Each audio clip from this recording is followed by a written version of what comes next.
গঙ্গা নদীর ভাঙন মালদা নির্বাচনের সবচেয়ে বড় ইস্যু। আর এই ইস্যুকে হাতিয়ার করে গঙ্গা নদীর ধারে সত্যাগ্রহ আন্দোলনের মাধ্যমে ভোট প্রচার। আর এই অভিনব ভোট প্রচার মালদার দক্ষিণ লোকসভা কেন্দ্রের বিজেপি প্রার্থী শ্রীরূপা মিত্র চৌধুরীর। সকাল থেকে মালদা মানিকচক বিধানসভার উত্তর চণ্ডীপুর গ্রাম পঞ্চায়েতের নদীর পাড়ে বসে ভাঙন পীড়িত ভিটেহারাদের নিয়ে রাজ্য তথা তৃণমূল কংগ্রেসের উদাসীনতা প্রতিবাদ বিজেপি প্রার্থীর।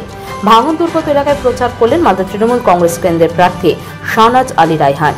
তিনিও মানিকচক বিধানসভা উত্তর চণ্ডীপুর ও দক্ষিণ চণ্ডীপুর গ্রাম পঞ্চায়েত এলাকায় প্রচার করেন। বিজেপি প্রার্থীর সত্যাগ্রহ আন্দোলনকে কটাক্ষ করলেন তিনি।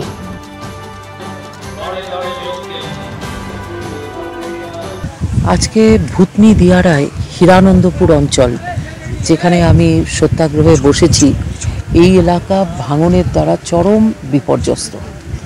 এবং ভূতনি শুধু নয়, সারা মানিকচক, বৈষ্ণবনগর, শামসেরগঞ্জ, ফারাক্কা, বিভিন্ন জায়গাতে আমাদের দক্ষিণ মালদা লোকসভা কেন্দ্রে ভাঙন একটা বিরাট বড় জাতীয় বিপর্যয়ের মতো একটা সমস্যা।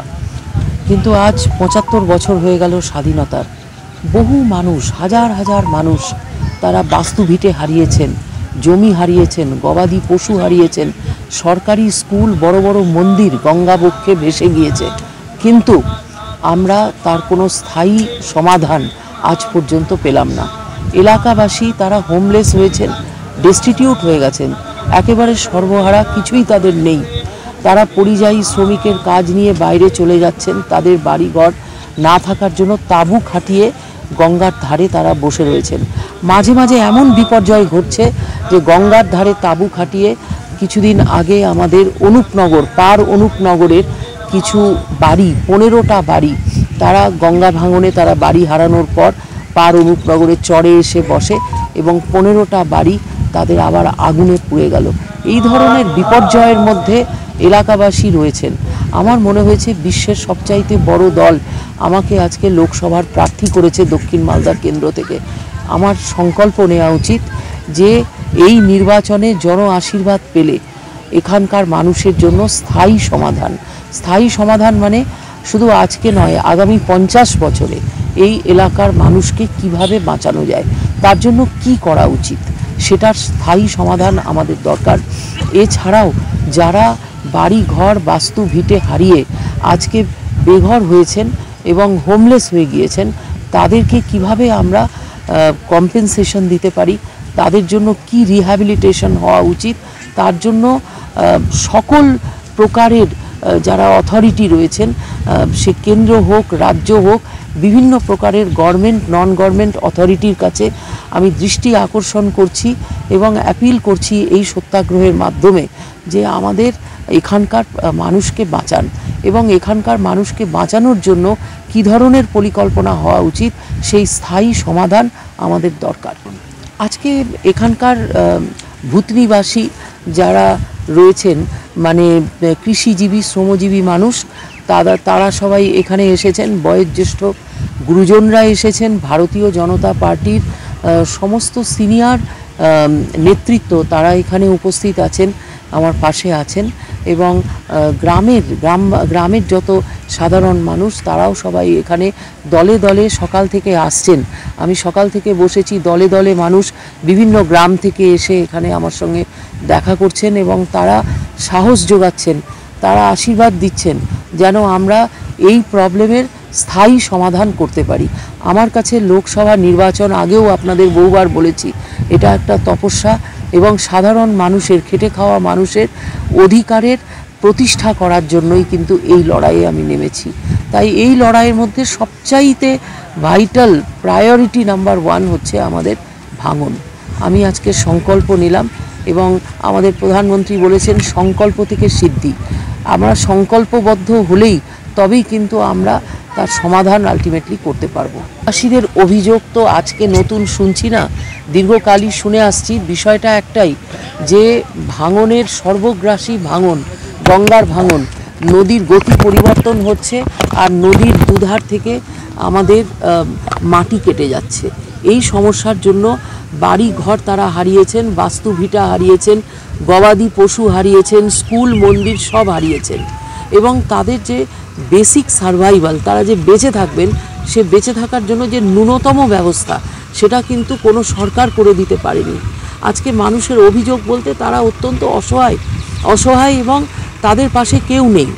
তারা প্রত্যেক বছর দেখেন যে ভাঙন হচ্ছে, তখন তারা রিপোর্ট করলে পরে কিছু বালির বস্তা সেই বর্ষার মধ্যে ফেলে দেওয়া হয়, সেগুলো আবার গঙ্গার জলে ভেসে যায়।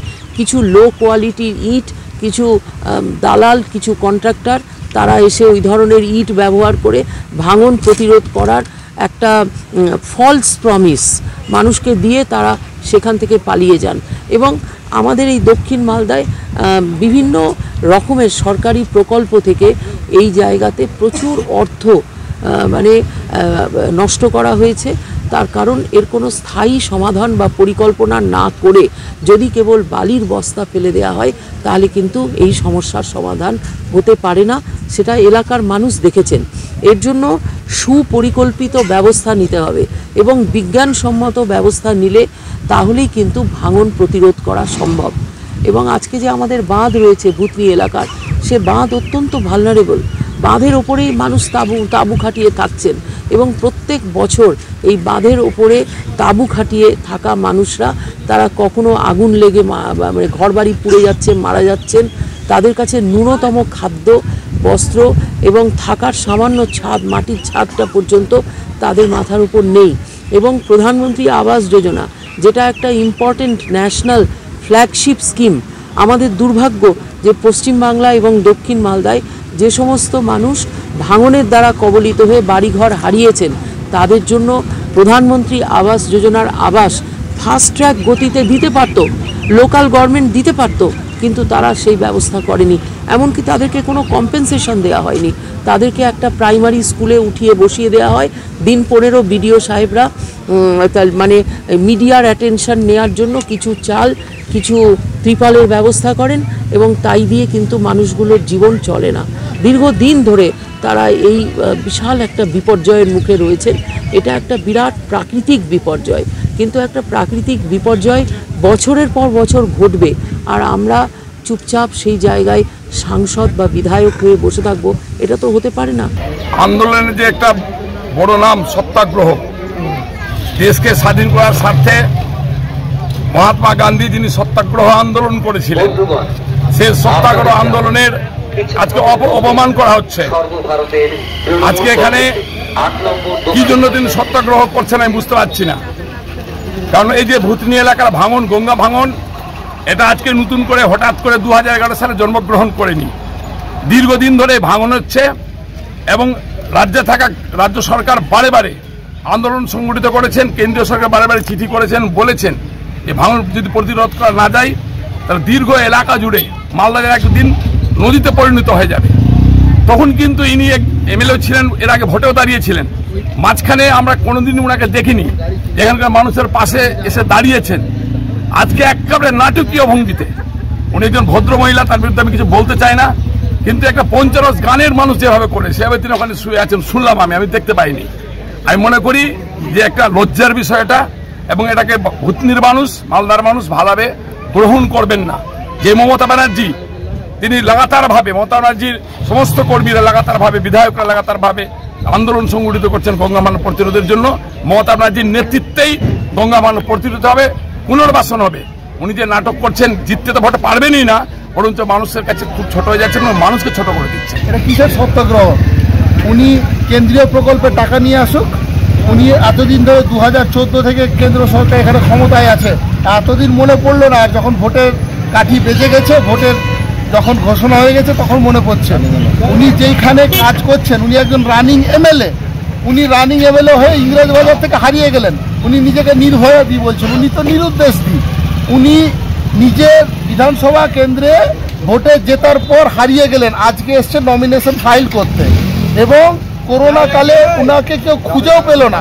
একটা সই করার জন্য লোকে দুয়ারে দুয়ারে ঘুরে বেড়ালো, উনাকে দেখতেও পেলেন না। আর আজকে এখানে উনি এসেছেন নির্বাচনী একটা গিমিক করতে, যেখানে উনি যজ্ঞ করছেন ওইখানে আমাদের রাজ্য সরকারের 6 কোটি টাকার কাজ চলছে, আর কেন্দ্র সরকারের একটা টাকা ওখান থেকে দিল্লি থেকে আসেনি ওখানে। তাহলে গঙ্গা ভাঙন প্রতিরোধে যদি কেউ কাজ করে থাকে, মানিকচক থেকে নিয়ে ভুতনি থেকে শামশেরগঞ্জ থেকে কুম্ভিয়া দেওয়ার পর্যন্ত, সেটা মমতা বন্দ্যোপাধ্যায়। যদি শ্রীরূপা মিত্র চৌধুরী সিরিয়াস থাকেন তবে তো উনি এতদিন ধরে এখন কেন উনি যজ্ঞ করছেন, আগে কেন কোনো প্রকল্প আনতে পারেননি, আগে কেন গঙ্গা ভাঙনের টাকা আনতে পারেননি? অবশ্যই এটা একটা গিমিক, নির্বাচনী গিমিক। লোকে এই কথায় চিড়ে ভিজবে না, লোকে সিদ্ধান্ত নিয়েছে যে মমতা বন্দ্যোপাধ্যায় সরকারকেই প্রার্থীকেই এবার ভোট দেবে। পাথর ছাড়াই প্রতিকার সম্ভব। মালদার প্রাচীনতম ভৃগু বংশ জ্যোতিষী পণ্ডিত এস শাস্ত্রী। দাম্পত্য সমস্যা, বিবাহে বাধা, ব্যবসায় অবনতি, পরীক্ষায় অকৃতকার্যতা, ভাগ্য গণনা, কোষ্ঠী বিচার, ঠিকুচি গোষ্ঠী এবং মৃত্যু ছাড়া সকল সমস্যার সমাধানের জন্য যোগাযোগ করুন জগদম্বা জ্যোতিষ কেন্দ্র, বিবেকানন্দ স্কুলের পাশে, মালদা। মোবাইল 09733027832 অথবা 09332056956।